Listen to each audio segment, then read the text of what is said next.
Paul Pillard n'est pas un panafricaniste. C'est juste un gardien de camp de concentration, un imposteur, une marionnette pitoyable au service des intérêts occidentaux. Salutations révolutionnaires. Nous sommes vendredi 24 janvier 2025 et bienvenue dans cette nouvelle émission. On apprend que les autorités camerounaises bloquent un cargo de 30 000 tonnes de gasoil offerte par la Russie à la Centrafrique. Les motifs évoqués sont les suivants.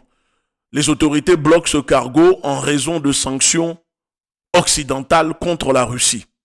Pour moi, il y a trois hypothèses.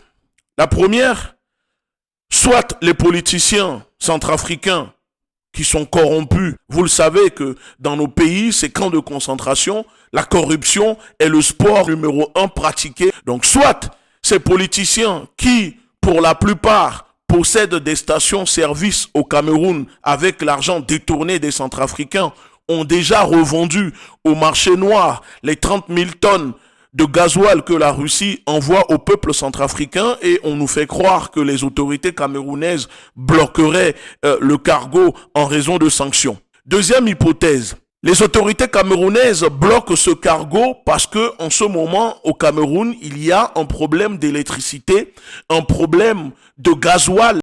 Est-ce que vous savez qu'hier, le ministre des Petites et Moyennes Entreprises, de l'économie sociale et de l'artisanat, Achille Basilekine III, devait recevoir en audience l'ambassadeur de Côte d'Ivoire au Cameroun. Et cette audience n'a pas eu lieu. Vous savez pourquoi? Dites-le nous. Parce qu'il y a une panne d'électricité qui a fait donc que les ascenseurs ne soient pas opérationnels. Et au-delà de la panne d'électricité, figurez-vous qu'il n'y avait pas de carburant pour alimenter les générateurs. L'ambassadeur ivoirien s'est refusé à faire 17 étages à pied. Ce qui est tout à fait normal. Et du coup, la rencontre n'a pas eu lieu. C'est authentique ce que je vous raconte. C'est assez incroyable, mais c'est vrai.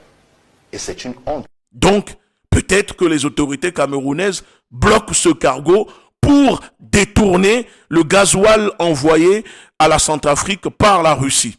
Troisième hypothèse. Subitement, les autorités camerounaises se réveillent et découvrent que la Russie est victime de sanctions injustes occidentales et elle décide d'appliquer ces sanctions. Alors, pourquoi dans le même temps, les autorités camerounaises signent des accords de coopération, renforcent des accords de défense militaire avec Moscou?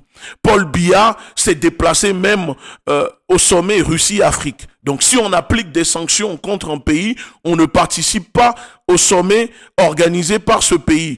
Soit en 2025, on découvre finalement que les autorités camerounaises sont infiltrées par une mafia occidentale et décident d'appliquer des sanctions contre la Russie, où cette histoire-là est vraiment louche et on ne nous dit pas la vérité. Alors dites-moi ce que vous pensez dans les commentaires.